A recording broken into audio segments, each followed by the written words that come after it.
היום אני רוצה לעבור איתכם על תוסף מאוד נחמד, מאוד פשוט לשימוש, מהי וורדפרס לוגין לוגו, איך בעצם משנים את הלוגין של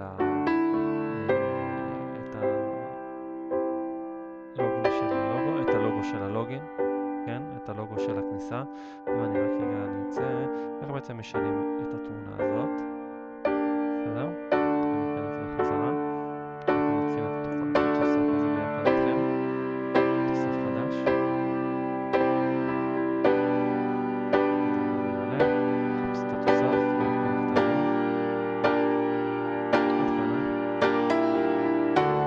יש עוד כמה כאלה, אני מאוד השתמשתי בזה, ראיתי שהוא מאוד פשוט, מאוד קל לשימוש, תוסף. ובמיוחד נפתח את הפורטל בוורדפרס לוגו. כמובן צריך לבחור תמונה. יש פה איזה תמונה אחת שאני מאוד אהבתי, סתם תמונה בשביל הניסיון שככה אני אבדוק אותה. מה אני עושה? כמו שאתם רואים, פה אני צריך בעצם את הכתובת של התמונה. איפה התמונה מאוחסנת? אני יכול שתהיה מאוחסנת בכל מקום על גבי האינטרנט, ופשוט להעתיק את הקישור שלה.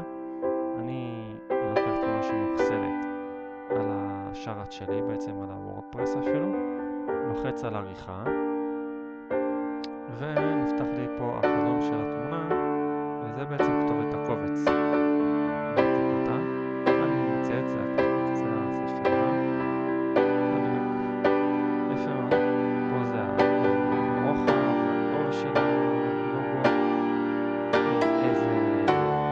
טייטל, איזה כותרת אני רוצה, איזה לינקים, בעצם מילה פה, יש אפקט של פייד, פה זה 2500, שלום, להיכנס לחשבון שלך, איזושהי הודעה כזאת, update, יפה מאוד, הכל נשמר, בואו נעשה ליציאה. וכמובן זה מאוד מעוות, אז אנחנו נצטרך להתחבר מחדש ולסדר את זה רגע, ובעיקר כנראה עניין של גובה, אנחנו נעשה את זה 400 על 400 נגיד, אז יהיה ענף 400, נעשה את זה מרובע 150 על 150,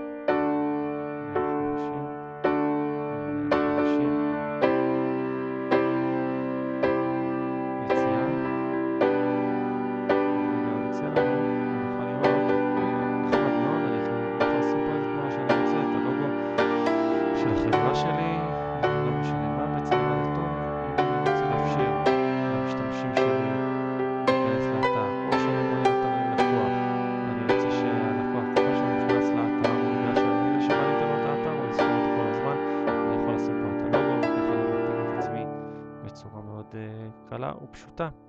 זהו, זו הדרכה, תוסף מאוד קל, מאוד פשוט, מאוד נחמד. נהנתם? שתפו אותי, תשאירו, אם יש לכם שאלות, תשאירו פה הודעות למטה. זהו, שיהיה בהצלחה, להתראות.